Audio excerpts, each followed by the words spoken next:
Ticket मिलेगा। Ticket की बात है ना, भाजपा के साथ है नीतीश कुमार। आसमा परवीन पूरे वैशाली जिला में एक ऐसी नेत्री है जो सबसे ज्यादा वोट से इस बार एनडीए के विधायक होकर सदन में चुनकर जाएगी। उत्कर्ष जी, महुआ को तो तेज प्रताप यादव ने गोद ले लिया है। कोई भी शख्सियत का हैसियत नहीं है कि उसे गोद लेवे। राजद लड़ जाएगा और उससे जनता दल यूनाइटेड जीत जाएगा।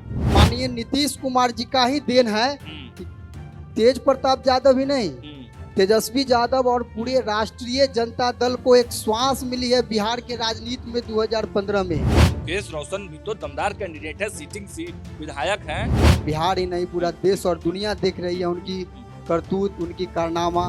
महुआ में मजबूत होंगे तब ना। आखिर ऐसा क्या हो गया कि उजियारपुर छोड़ के उन्हें फिर मुकेश रोशन को हराने के लिए महुआ लड़ना पड़ रहा है? ये दोनों में एक नाथ नाग है और एक सांप नाग है।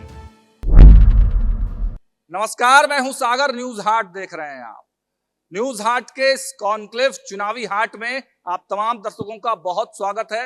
हमारे साथ उत्कर्ष महाराज जी पैक्स अध्यक्ष हैं महुआ से, और डॉक्टर आसमा परवीन जो जनता दल यूनाइटेड की पिछले बार कैंडिडेट थी महुआ विधानसभा से, उनका प्रतिनिधित्व करने के लिए इस मंच पर पहुंचे हैं। बहुत स्वागत है उत्कर्ष महाराज जी आपका। बहुत बहुत धन्यवाद।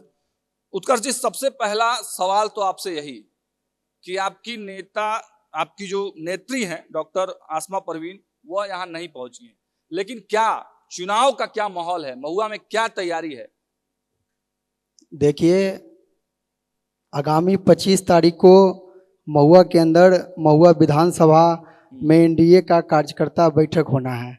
उसी बैठक को लेकर आज तैयारी का पूरे जो भी एनडीए के हमारे नेता हैं उनके साथ एक बैठक थी, जिस कारण वो यहाँ पे नहीं आई है। उनका प्रतिनिधित्व करने हम यहाँ पे आए हैं। और जहाँ तक बात रही चुनाव की, तो आसमा परवीन पूरे वैशाली जिला में एक ऐसी नेत्री है जो सबसे ज्यादा वोट से इस बार एनडीए के विधायक होकर सदन में चुनकर जाएगी। वो आसमा परवीन जी है। तैयारी क्या है, कैसे कर सकते हैं ऐसा? तैयारी है, महुआ में तो जबरदस्त भिड़ंत दिख रहा है। भिड़ंत का कोई बात नहीं है। हाँ। पिछला बार भी मजबूती से चुनाव लड़ी थी, लेकिन एनडीए का जो दल था उस दल के अंदर आपसी विवाद के कारण इन्हें मात्र 10-12 हजार वोटों से चुनाव हारना पड़ा।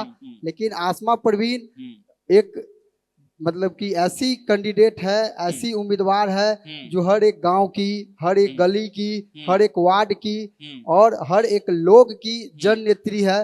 और कोई भी जन नेता होता है, कोई भी जन नेत्री होती है, उसे चुनाव जीतना और उसे चुनाव जीतने के लिए मशक्कत करना, वहाँ पे कोई ये सब बातों की सवाल नहीं है। उत्कर्ष जी, महुआ को तो तेज प्रताप यादव ने गोद ले लिया है। जो महुआ और जिस महुआ में अक्षयवट राय जैसे समाजवादी, बच्चन शर्मा जैसे समाजवादी, बैकुंठ शुक्ल जैसे समाजवादियों की कर्म भूमि रही हो, और जिस महुआ में श्रवण बाबू जैसे समाजवादी, रक्टू बाबू जैसे, परीक्षण बाबू जैसे, आपसे हम बता दें गौतम शाह जैसे लोगों का जो जन्मभूमि रही है, उस भूमि को कोई भी शख्सियत का हैसियत नहीं है कि उसे गोद लेवे। और कोई लोग अगर आकर कहते हैं कि हमने महुआ को गोद लिया है, तो ये नदारत है, यह बात हास्य के पात्र है। नहीं, वो तो कह रहे कि हम महुआ के बबुआ हैं। बबुआ पहले वो थे, और उस बबुआ को महुआ के लोग ने मतलब कि लाया।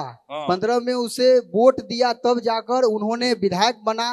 और माननीय नीतीश कुमार जी का ही देन है कि तेज प्रताप यादव ही नहीं, तेजस्वी यादव और पूरे राष्ट्रीय जनता दल को एक श्वास मिली है बिहार के राजनीति में 2015 में। के बाद वह स्वास्थ्य मंत्री बने हैं, के बाद वह अपने राजनीतिक पदार्पण में आए हैं। ऐसा कहीं नहीं है कि उन्हीं से महुआ है और वही महुआ के हैं। मतलब आप लोग चाह रहे हैं कि राजद लड़ जाएगा और उससे जनता दल यूनाइटेड जीत जाएगा। अब राजद लड़ने की बात है तो ये तो उनके परिवार की बात है।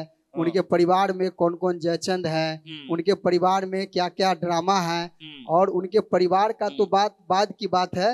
व्यक्तिगत उनका जो सभी लोग सोशल मीडिया से देख रहे हैं, पूरे बिहार ही नहीं पूरा देश और दुनिया देख रही है उनकी करतूत, उनकी कारनामा, जिसके कारण उसे पार्टी से भी लोग हटा दिया है, परिवार से भी लोग हटाए हैं। खैर ये लोग उन लोग का मामला है, लेकिन हम जिस नेत्री का, हम जिस लोग का प्रतिनिधित्व करने आपके यहाँ आए हैं, वह चुनाव में अव्वल है।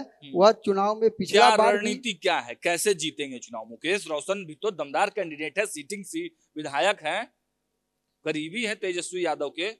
2020 में यही तेज प्रताप जी का उत्तराधिकारी थे मुकेश रोशन जी। हाँ बिल्कुल थे, और आखिर ऐसा क्या हो गया कि उजियारपुर छोड़ के उन्हें फिर मुकेश रोशन को हराने के लिए महुआ लड़ना पड़ रहा है? तो महुआ में मजबूत होंगे तब ना।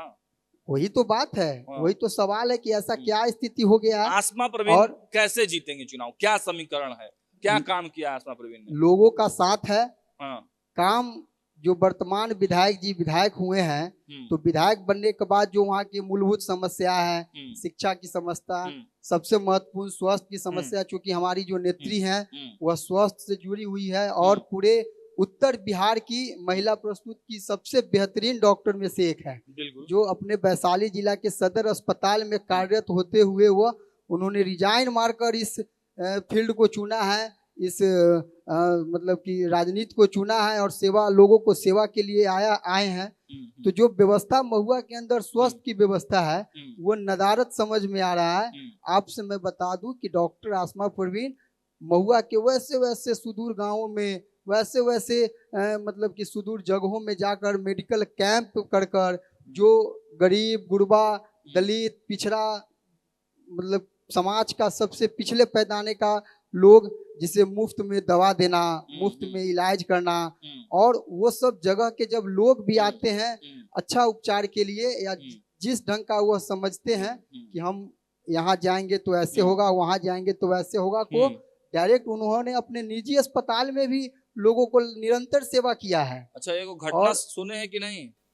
नीतीश कुमार को जब टोपी पहनाया गया, टोपी समझ ही गए होंगे कैसा टोपी पहनाया गया, तो उन्होंने टोपी नहीं पहना और टोपी जमा खान को पहना दिया।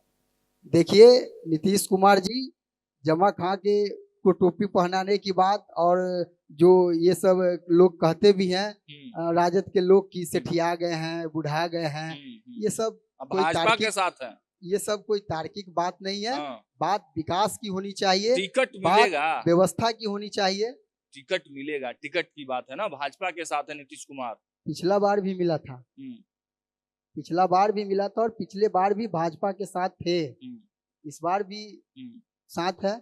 और जहाँ तक टिकट की बात है, लोग और भी एक दो लोग एनडीए में है, लेकिन आसमा परवीन ही सुपरसीड। चलिए, और अगर बात किया जाए जो लोकल स्तर पर समीकरण की, तो कैसे देखते हैं, मतलब महुआ की सियासत अभी किस दिशा में आगे बढ़ रही है? पिछला लोकसभा चुनाव हुआ था तो लगभग 1 लाख वोट चिराग पासवान जी के पास थे, और शिवचंद्र राम जी महुआ के ही लोग हैं। महुआ से का वो जो अभी आके हम अपने लोग को बोल रहे थे कि हम ऐसे महुआ के हर एक गली में, हर एक गांव में रहे हैं, और बात भी सही है। वह जमीन का नेता है शिवचंद्र राम जी, के बावजूद पूरे मेहनत लगन से राष्ट्रीय जनता दल चुनाव लड़ी, तो वहाँ पे मात्र 67,000 वोट ही ला पाई। तो ये वहाँ का समीकरण है, यह वहाँ का चुनावी स्थिति है, और इसी अप्रोक्स 70,000 वोट में तेज प्रताप यादव और मुकेश रोशन जी अपने फर्स्ट को छोड़ दीजिए, सेकेंड और थर्ड के लिए लड़ रहे हैं। अच्छा, अब उसमें देखिए कि तेज प्रताप को मुंह की खानी पड़ेगी महुआ से। बिल्कुल बिल्कुल मुंह की खानी पड़ेगी कि दोनों में एक नाथ नाग है और एक सांप नाग है। अच्छा, एक है, एक वैसे लोग हैं जो अपना उत्तराधिकारी जिसको बनाते हैं उसी को डसने पे लगे हैं, और एक वैसे लोग हैं जो उनके चुनाव में मजबूती से उनके साथ खड़ा उतरते हैं, उनके पीछे वो हाथ धोकर पड़े रहते हैं। तो ऐसी स्थिति में यह निश्चित है कि महुआ की प्रतिनिधित्व के लिए, महुआ के जन सेवा के लिए, और महुआ के आम आवाम को आवाज के लिए, और जो भी महुआ का मूलभूत आवश्यकताएं हैं, जो भी महुआ का हर एक चीज है, उसके लिए सफिशिएंट है डॉक्टर आसमा परवीन। और इस बार डॉक्टर आसमा परवीन वैशाली जिला ही नहीं, पूरे बिहार में सबसे ज्यादा मत से जीतकर सदन की सदस्य बनने जा रही है। चलिए, तो देखा आपने, आसमा परवीन की मजबूत दावेदारी है जनता दल यूनाइटेड यानी एनडीए से है। और देखिए, ये बातें तो जग जाहिर है, चाहे वैशाली हो चाहे बिहार में, जब बड़े प्रसूति विभाग के डॉक्टरों की नामों की चर्चा होती है तो आसमा परवीन उन नामों में प्रमुखता से निकलकर सामने आती है और उन्होंने महुआ के लिए, खासकर महुआ में समाज सेवा के क्षेत्र में बड़ा नाम कमाया है। अब देखना होगा महुआ की सियासत किस तरफ करवट लेती है, क्योंकि तेज प्रताप यादव ऐलान कर चुके हैं, गोद तो ले ही लिया है। उन्होंने कहा है कि महुआ के बबुआ हैं हम, और मुकेश रोशन भी तड़प रहे हैं कि चुनाव तो लड़ना ही है। अब देखना होगा ये दोनों जो राजद के ही एक दूसरे के कैंडिडेट हैं, उसमें आसमा परवीन कैसे महुआ जीतने के लिए रणनीति बनाती है, और जब चुनावी समर शुरू होगा तो हमारी भी मौजूदगी महुआ में रहेगी। पल पल का अपडेट्स आपको दिखाते रहेंगे। देखते रहिए न्यूज़ 8। बहुत बहुत धन्यवाद आपका भी, उत्कर्ष जी, बहुत धन्यवाद जी, बहुत बहुत धन्यवाद।